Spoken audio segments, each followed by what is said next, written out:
All right. Hi, I'm Mike Redbar. I'm going to have one more little poopsie, if you don't mind. Welcome back to Redbar. We hope you're having a joyous day with us. Cheers. All right?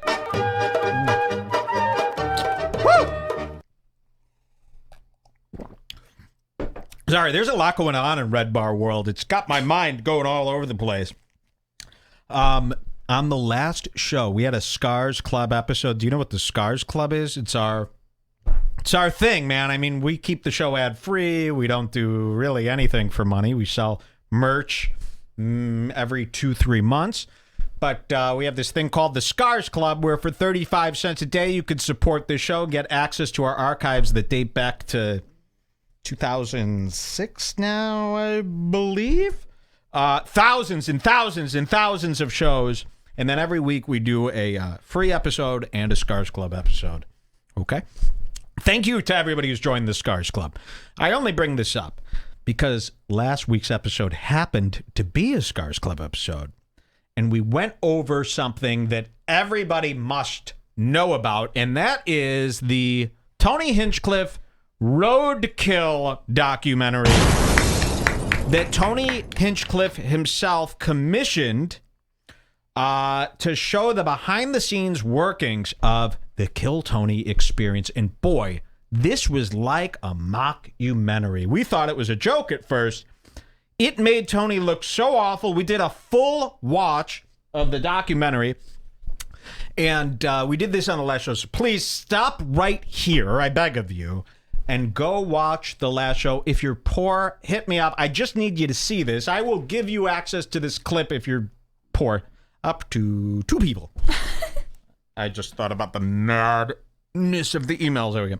But it is really important. I didn't hide it away on the Scars Club on purpose. But in this documentary, Tony really exposed himself as a giant prick. And there was a guy. You all know how Kill Tony works. They pick names out of a bucket, and they have the guy come up and do 60 seconds of comedy, and then Tony and Redbar rate the guy. It's like American Idol for comics. The show's really gone downhill lately, especially with the no audiences and no guest comedians and just Tony Hinchcliffe interviewing people. And in this one, Tony features a comedian named Sam Walker. And I just want to give you a recap of Tony's experience with Sam Walker real quick. This was mind-blowing. We really thought he treated Sam like complete garbage. Watch this. Come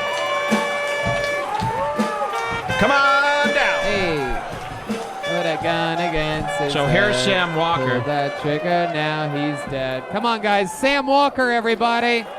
It's amazing that his name is Sam, because I said, what is this? A Sam Hyde wannabe? Look at this guy. I mean, he really has got that Sam Hyde look.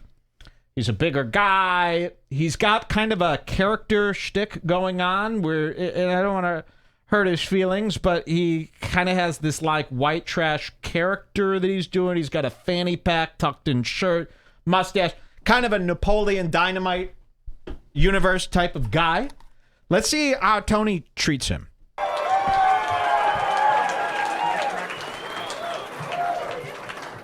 Excited to be here. This is a good-looking crowd. I haven't seen this many good-looking people in one place since the judge called all the witnesses at my indecent exposure trial. Very nice. Don't worry, I got off. All right, so you get the character now? I hope so. He's one of these deadpan guys. Listen, when you're watching shitty comic after shitty comic after horrible guy, this guy's a breath of fresh air. And Tony realized that immediately. And we're going to cut to the end of this. Where does he do the offering? Does he do that right here? Tony is going to offer this guy a special present for being the best guy of the night. Here. Check this out. I'm sure you can forget about that set of the night thing so far that I told you 2 minutes ago. Wow, Sam Walker, very impressive. What a funny fucking character you are, sir. How long you been doing stand-up? Uh-oh. Now it's cutting to Tony playing pool. We showed you this. I think remember? you can skip to like Truth is that 1830 maybe, Okay, because so I think let's- it cuts in and out. Yeah, of it does his cut. This is the performance. documentary. So let's go to 1830. See what he's saying here to Sam Walker. Talks to my man like that. That's Joelberg Joe Jimenez. Wow. You come at Beans, you come at the royal couple. My goodness. Here's Tony. It's a revolutionary war happening up here right now. Fair's fair.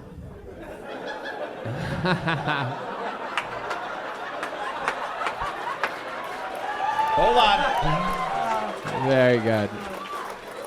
You in town tomorrow night? You goddamn right I am. How about you come here? I have 2 stand-up shows. You want to open up for me? Daddy, I'd love to. There you go. All right. So we discuss. Look at it, Sam Walker. Yes. Oh, Doyle rules, doesn't he? Now, Tony does this really douchey thing because he wants to be a powerful gatekeeper. So he waves his wand and he holds this power over comedians. And if a comedian does good, he goes, "Oh yeah, guess what you just won?" And they're like, trip to Hollywood? Am I? No, you get to open for me tomorrow night. No pay, and you must be here at 7. I hope you have a good 30 minutes. We're going to cut to the end. And this is the part that really disgusted us on the last show. I'm only recapping this again because not everybody is a Scars Club member, and we wanted you to be filled in on what Tony is doing. We found this to be ultra disgusting. This is 28:15. Here Tony is, a rare glimpse, and we call this move the stand, yes, because you got to see the way Tony stands. This is how Tony talks to people. Now remember, this is Tony Hinchcliffe, not Joe Rogan. This is not Dave Chappelle. This is not Bill Burr. This is, I got my Netflix special removed from Netflix because it was so bad, Tony Hinchcliffe. This is, I married an Australian coke user who used me to get into Hollywood, Hinchcliffe. This is Tony Hinchcliffe. My best friends are Jeremiah, what's his name, and Brian Redbar. Hinchcliffe, this isn't anybody big. Wait till you see how he talks to this comedian. Welcome to the fray, my friend. Thanks, Daddy. It's just me, you, and him tomorrow night, dude. Honor. Thank you so much, man. I was probably the biggest set of my life thus far. Yeah. Was Absolutely. thanks a lot for the The opportunity. next 2 biggest ones are tomorrow night. Wow, look at how he taught. By the way, this guy's about 5 feet bigger than this little turd. I have a rule. I said this on the last show. If somebody is this much taller than you, you pass a note to somebody else. They pass it to him. You don't speak to a tall man like this directly. Tony is, and this poor guy, he doesn't know. They're in Calgary, Alberta, in Canada right now. Great and place. thank you. And, this guy is just excited. He knows Kill Tony's a big show. He got this opportunity. He's being grateful. He's being nice. And watch how Tony holds this power over him. Watch what Tony says to him. Remember, Jeremiah remains in character throughout the whole meet and greet afterwards because he's too much of a pussy to be himself. And Tony Hinchcliffe stands there with Jeremiah as guard. Especially with him Dressed like this with the fucking sash. He's dressed as Prince Harry here. It really looks like, I'm being protected by my buddy Jeremiah Wansers. So watch how Tony treats young comedians. Gonna go home. You're part of the Calgary Kill Tony documentary. You didn't even know that, but you got that going on. This is a quadruple hit for you tonight. I'll take it. You got 4 gigs for signing up for 1 show. Wow, that to me was so repulsive. I remember this. This is a quadruple hit for you. You got 4 gigs by signing up for 1 show. You got to do this gig. You're in the documentary, and you get to open for me twice tomorrow. Isn't that And this rude? guy, isn't he like a working comic? Yeah, I mean, this isn't he's his not. first time trying. No, this, he's and not Tony's some young blessing kid. him. It's not some like 16-year-old kid. And by the way, it's not much of a prize to have to work for free. And listen to this. This gets even worse. Powerful. Thanks a lot. That's what all the hard work and fucking preparation and natural talent, that's what it gets you. Success. That's right. When preparation meets opportunity. You're goddamn success. motherfucking right. Macho man. You're goddamn fucking right. Thanks, Daddy. I You appreciate did it. that. Absolutely. I'll see you tomorrow. How 7 much? and 10 tomorrow night. What's better for you, 5 or 10? 10, please. Let's do 10.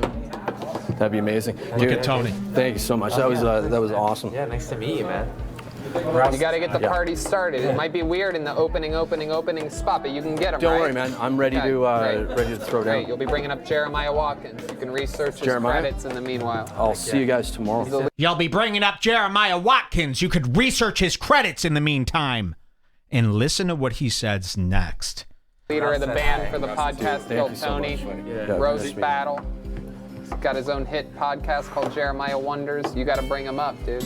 You're not bringing me up. He's bringing me up. But you got to bring him up, and you got to do it good. You're not bringing me up. You're bringing him up. You got to work extra hard to bring me up. This is how he speaks to people. I want to make this perfectly clear. It doesn't matter if you're Dave Chappelle, Oprah Winfrey, or Donald Trump. There is no explanation for talking to somebody like this in 2020. It's over. You used to be able to do this back in the day. That was a celebrity perk, to talk to a common man like shit, to treat him like shit. Yeah. That was a cool thing to do. It does not roll anymore. Even these guys are like, "Yeesh, we're so sorry that Tony acts like this." This is really a power trip. It's disgusting. It's greedy. You don't talk to another human being like this. I would never talk to a Redbar listener like this. Unless it was Mark Studebaker, who, look at this. He sent me all this honey. Remember Mark Studebaker? Look at this. He sent me honey in the mail.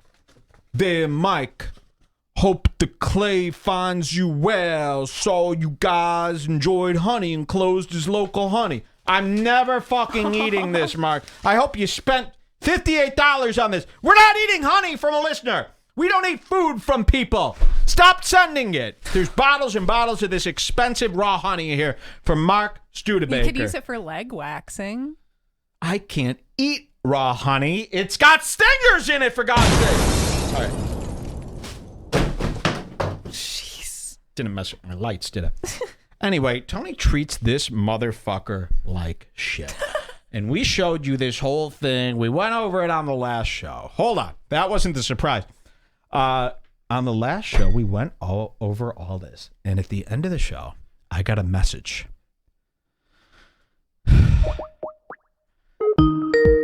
I got a message from that guy in the video, Sam Walker. He messaged me himself, and he's here right now. Sam, can you hear me? Yes, sir. Ladies and gentlemen, welcome to the Redbar screen, comedian Sam Walker. Sam, how are you? I'm doing excellent. How about you, Mike? You know what? I got to apologize. We don't do call-ins on our show, so I don't have a camera hooked up that works for this, so you're just going to have to do audio. But you can Yeah. you can look at No the problem. live feed. It's just not going to sync up, okay? So but you can see me on the live feed and get an idea. Sam, you look great, by the way. Thanks. I'm feeling great. You know, I first want to say I really enjoy your spirit. During the last show, we started covering your little moment with Tony Hinchcliffe. And I guess, did somebody write to you, reach out to you and say, hey, you're on Redbar right now, tune in? Yeah. A friend of mine had seen, he was notified of the documentary through Red Bar kind of deal. And then I heard you were going to tear it up, so I made sure to watch Okay, the so Sunday show. You tuned in and you saw me cover this whole thing live on the last episode. And you were super nice. You reached out. Now, I want to start this, because I'm no fucking dummy. So, you have to fully disclose right now under law and promise that you're not setting me up and working for Tony Hinchcliffe right now, and there will be no surprise slams by you. Can you raise your hand and solemnly swear to Redbar that there will be no trickery involved in this interview? I swear, but how does Tony know that I'm not a Red Bar spy? Woo! All right, we believe you. Now listen, if you dunk on us or have any trickery involved, we called it out. We're already ahead of this operation. It doesn't work. Do you see? Yeah. Now, I wouldn't dare try and pull a fast one on you, Mike. Thank you. Okay, all right. So now we can cut this shit. Let's get into it. You saw our coverage here. I got to ask you, before I feed you any information, what did you think? Were you mad at me? Were you excited? What was going through your mind when you saw it? Oh, I was 100% honored. Really? 100%. Yeah, it doesn't matter what you're saying about me. It's that you're talking about me. That's the big deal for me. And mentioning me in the same breath as these comedy icons. Okay. I might be flying a little close to the sun these days. No. You know what? Of course, we made fun of you a little. We said, look at this Sam Hyde wannabe. Now that you've, oh, whoa, look at this. What are we seeing here? Okay, now that you've contacted me, let's wipe all that clean. Forget any insults I directed at you. Let's bond over our hatred for Tony Hinchcliffe. I want you to understand this. You have so much support right now, not just from me, but from thousands and thousands of people. I know Tony, he knows Joe Rogan, I know he's got these shows. The way he treated you, and I know you probably knew this, but you probably didn't think, when he was talking to you, I mean, you're from Calgary. You probably haven't met many big comedians. I'm not trying to insult you, but maybe you didn't know. Maybe you thought this must just be how comedians talk to people. Did you find Tony to be insulting?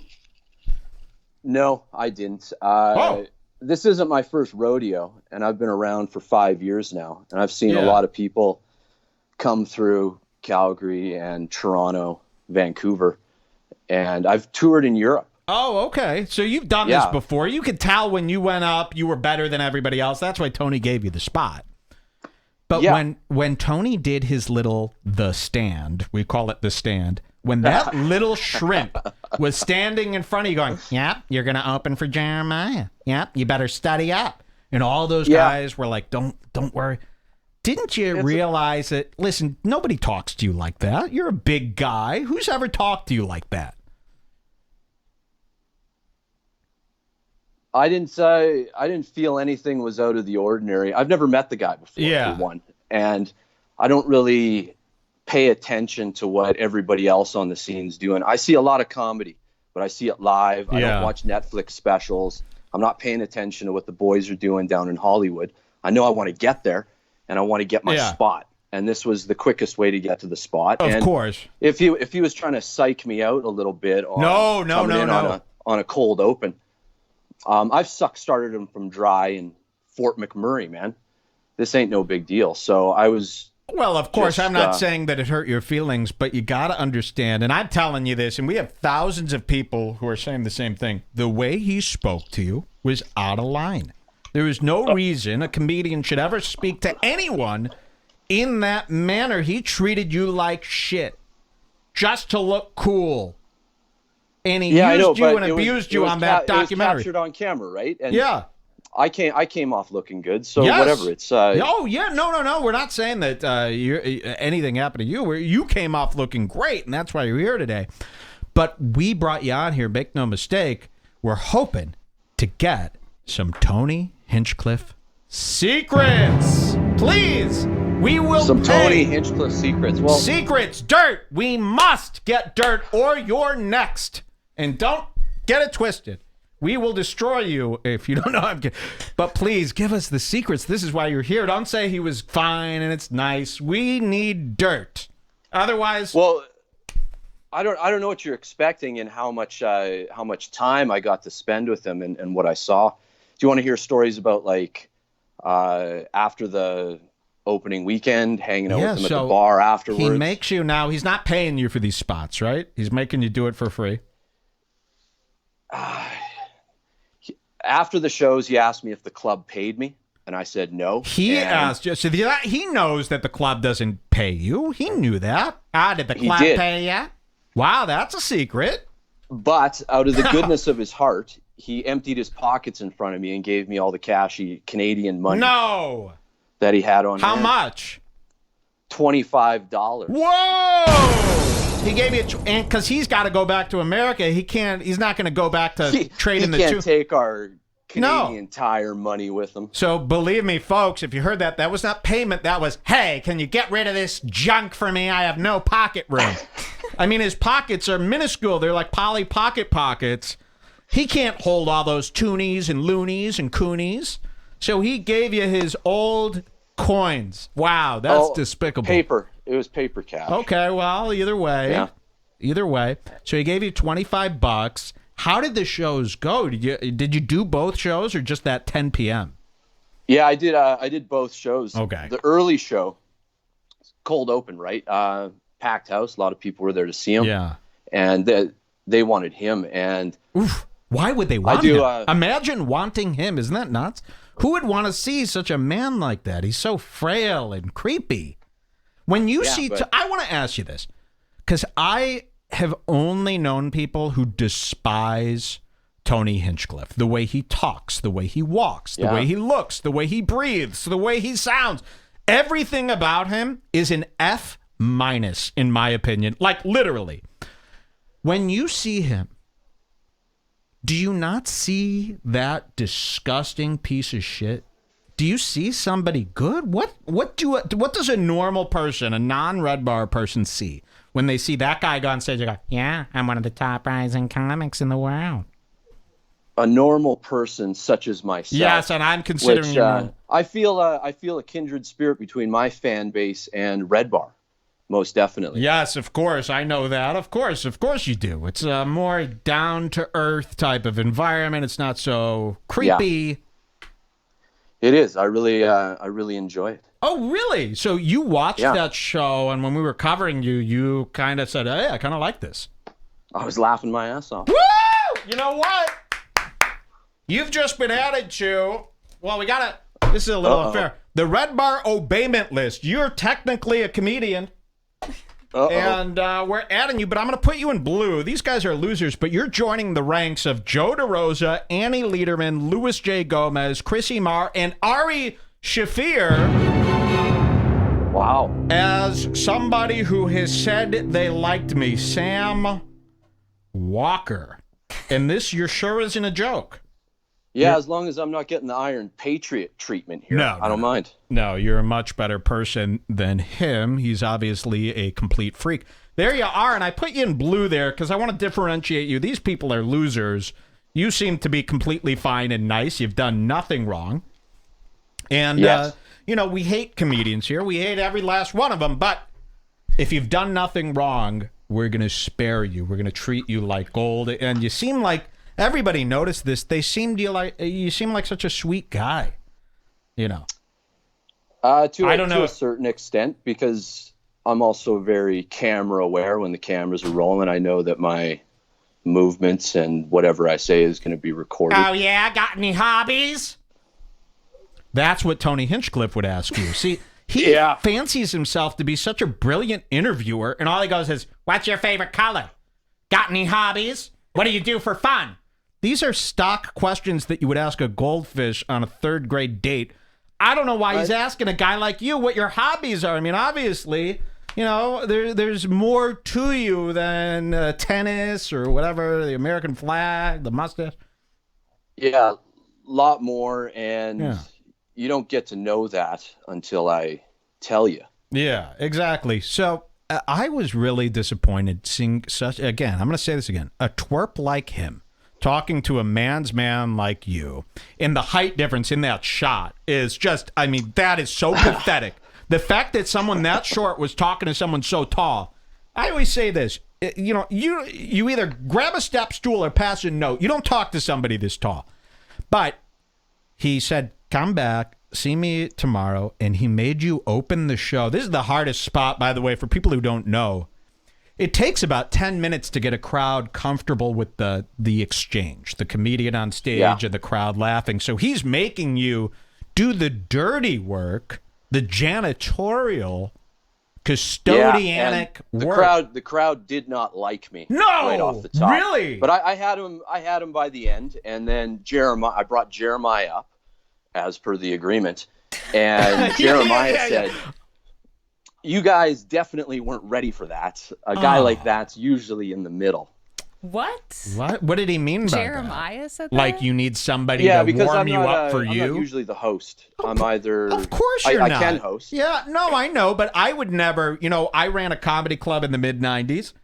I would never put you up as a host. A host has got to be like that, like a kind of more mainstream talkative guy. I would never put you up first. I would put you up as a feature right now. I would put you up before the headliner. You've got more of an obscure type of thing going on, which I enjoy. But for Tony to put you up first, he's doing this so that he doesn't have to bring somebody with him. He's doing this so that he doesn't have to pay a local Yeah, I know, comedian. but that's the comedy game right now, and I've been dealing with this for 5 years. I'm not somebody that got into this when I was a 21-year-old kid talking about taking dumps. No, I don't think so. Banging chicks. Like, I've lived my life. I have a foundation that I've built myself on, and I made it my goal to become a professional stand-up comedian. Do you hate African American people? Do you hate Jewish people? Yes. That's par for the course. Wow. All right. I kind of figured that. Wait, listen. So, I know that, but here's the problem. Tony Hinchcliffe is not like a, even comedy clubs have less money than Tony Hinchcliffe. Tony Hinchcliffe has a beautiful Barbie pink Corvette. He's got the beautiful house in the LA Hills. He's making a lot of money. For him to give you $25 in Canada change when he's got literally $500,000 in his bank account right now is kind of shitty. He should, he's making money off the show. How much were tickets to this Kill Tony show? Well, Mike, what's your approximate wealth? A lot of people ask me this. This is a big question. I don't like to share my wealth because you've got two groups of people. You've got people who hate the rich, and then you've got people who hate the poor. So no matter what number I give, I'm going to have 50% of the people hating me. So you just got to pretend that money is not part of your life. It is. And as an up-and-coming comedian, you got to pay your dues in the bullshit way. And that's taken. But you're not up and coming. You're 5 years. The experience is and the showcasing to a new audience. Well, that was the payoff. You got 5 gigs out of it. 2 gigs with Tony, 3 gigs with his documentary people, and 1 gig with me. Yeah, and I also went out to Vancouver during the Just for Laughs Northwest Festival. Yeah, and backdoored my way into the festival there. Do you mind if we overdub this interview with me doing an impression of you saying some terrible things about Tony Hinchcliffe? Because he's going to watch this and go, "Oh yeah, you thought you were." What? This is your show, and you can do whatever you you want. But I think with Tony, I see kind of, it's almost like looking in a mirror a little bit. With I got the dick sucking party lips too. What does that mean? What does that mean? That we both we share in a common experience of being comedians. You and Tony? And it's a fraternity. It's a club, and not please. everybody gets to get into it. And I'm coming in in the gutter. No, I'm fighting you in the gotta gutter. stop thinking that. They've convinced you to think this way. Comedians can be their own people. You don't have to follow this path. You don't have to do what they say. I know that, and I'm making my moves right now. I was on some considerable momentum before this pandemic happened. I was starting to headline shows, making money, getting good gigs. Yeah, that's the comedian trick. That's the and all this podcasting they're doing has clouded all of your judgment. It used to be like a guy had something he really wanted to share with an audience, so he decided to become a comedian. Nowadays, it's, oh, you want to be a comedian? Well, watch what all of us do. Join our clique, obey us, and then we'll allow you to work the ranks up as long as you're following our orders. You got to be your own person. Fuck these comedians. We need people like you because you're different than them. We need people like you to start your own movement. You don't need to listen to them. There's no headliner. There's no rules. You could do whatever you want. And Tony Hinchcliffe, don't listen to that fucking worm. It's not like I'm in daily contact with the guy. He doesn't even follow me on social media or anything like that. I was going to ask you if you here's talked Jules. to him after your. Yeah, after did he the day speak of the to you doc. after the show? Did he come up to you afterwards, or did he ignore you? Which show? The show you opened for Jeremiah, like when the day of the big show, did he come up? Did he thank you? Did he say you were good? Oh yeah, 100%. Damn it. They were probably the only guys laughing in the back of the club because I was coming in hard. Well, you know, rough Tony ride. has to do that because if Tony put his name on something, no matter if you bomb or not, he's going to pretend that you're the. Yeah. He does this to like William H. Montgomery. He's like, I picked him, so William is good no matter what.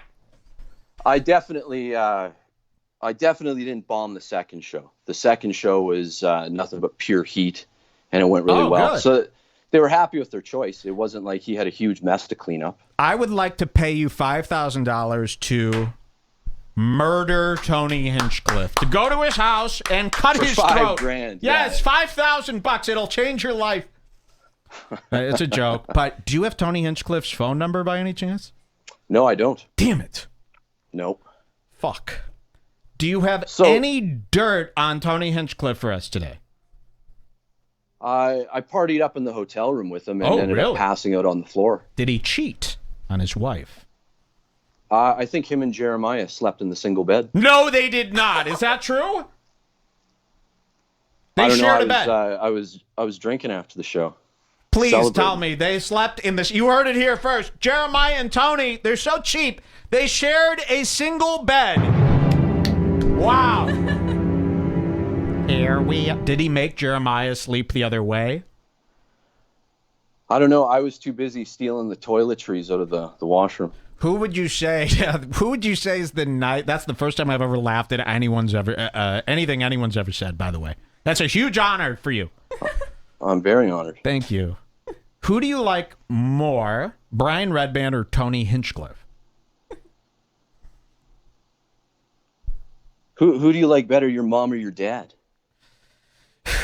Gotta say, my dad. Wow. Yeah. Now you. Is your mom still around? She actually did pass away this year. And she's still number 2. Well, she's not around, so, you know, you can't really like somebody that doesn't exist. I was getting told, you know what somebody said the other day? They said something about Paul Walker. Do you remember Paul Walker? Yeah, Fast and Furious. And they said, oh, Paul Walker. They go, you make Logan Paul look like Paul Walker compared to you. You're so shitty. And I go, Paul Walker? That doesn't sound like somebody that exists. So when somebody like Brody Stevens, you know him, when Brody Stevens died, when people bring him up, I go, who's that? Because that doesn't exist anymore on this planet. But I got to ask you this. Who did you like best out of the crew? Who was nicest to you, do you think, out of that whole Kill Tony crew? Jeremiah and Joel, or Gems. Really? I had a great time. When I went and did the Kill Tony in Vancouver, it was at the Vogue Theater on Granville Street there, 1,300 seats, sold out. And I had full green room access to get comfortable before the show. You should have had full green room access the first time. Yeah, seriously. Tony's so mean. Now, does Tony make the club? Did you see the pizza thing, for God's sakes? Yeah, I did. He liked That pizza. was unreal. Imagine, you would never say that to a club person, would you? Get on stage, yeah, order the best pizza you have. No, as you know, as a club owner, when things are going well, you got to think thin and stay out of the way. Exactly. And just wait until it's your time to get on stage. I don't hassle the staff. I stay out of their zone. Yeah, exactly. So you were face to face with Jeremiah Wonders. How disgusting was he in real life? Were you creeped out by him? A lot of people describe him as a psychopathic creep. Was he troubling? Did he send tremors down your spine? What was he like? No, these guys are not registering on my threat radar. Really? Yeah. I am fully threatened by all of them. I find, but you know, you're also kind of psychotic too. So to Well, them, what's the worst thing it can devolve into? A fist fight? a bite? Over what? Well, I guess I'm more scared of, what Tony would do with his lawyer than what he would do physically with his fist. Can't you imagine Tony doing like behind the scenes creepy stuff where he tries to ruin someone and shatter their life? Yeah. Yeah. Who knows what the future holds, but if you enjoyed the first episode of Roadkill, you're really going to enjoy the second one. There's another one coming out? Yeah. I Wow, don't know listen to exactly this. This is a scoop. when the air date is, but keep your eyes peeled for that. So we're going to go to the chat, if you don't mind. They're saying Sam's dodging all the important questions. I don't even know. Jules, have you been looking at the chat? A little bit. What do they think of Sam? Do they like him? Do they think he's They do withholding? want more gossip. All right, but- so let's do this. Would you mind answering 4 questions from our chat, no matter what they are?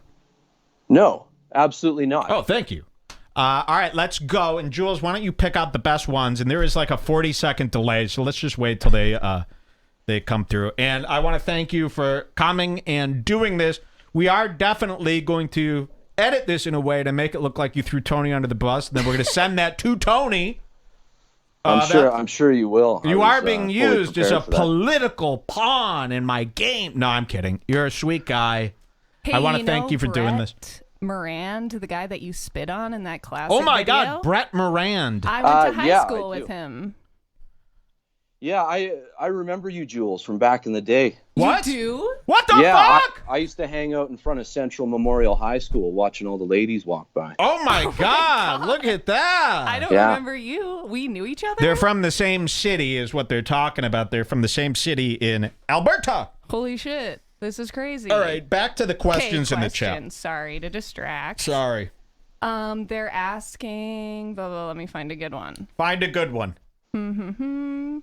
They want to know See, they what were. happened specifically at the gay hotel party. Yeah, the hotel party. How was it set up? How many people were there? How did this all work out? You're going to have to see the second documentary because we cover a lot of that kind of. We? Are a you second. working with Tony Hinchcliffe? I wouldn't say working. No, I'm not working, but I did weasel my way onto the Kill Tony Vancouver. Did you take anything from Tony as like a keepsake, evidence, anything, a piece of his hair, a note page from his notebook, anything? Did you steal anything from him? I think I got a little bit of his soul. Wow. Yeah. Now, how tall would you say Tony is in person? I'm solid 6. Oh my God. He must be no taller than 5'5". Now you watch. Wait, why are you laughing at height stuff? That seems to be, see, you hate the shorts as well, huh? You find it to be pathetic. I don't, but that also factors into my threat assessment. Yes, of Is course. how tall is the guy, and if So, he's what would if you he's built say? and he's low gravity, there could be trouble. You're only 6 feet. I'm going to tell you this. I thought you standing next to Tony, I go, he must be 6'4", 6'5". If you're only 6 feet, that really makes him about 5'4.5", maybe 5'2". 5'2". He's not Charles Manson height. He's way taller than Manson. Yeah. So how tall would you say he is? I'd say 5'7". Wow! 5'7", we're going with that. And how much would you say he weighs? If you had to lift him up and throw him inside of a meat grinder, how much would you say he weighs? $150 tops. 150 pounds. I'm going to cut that down to 120.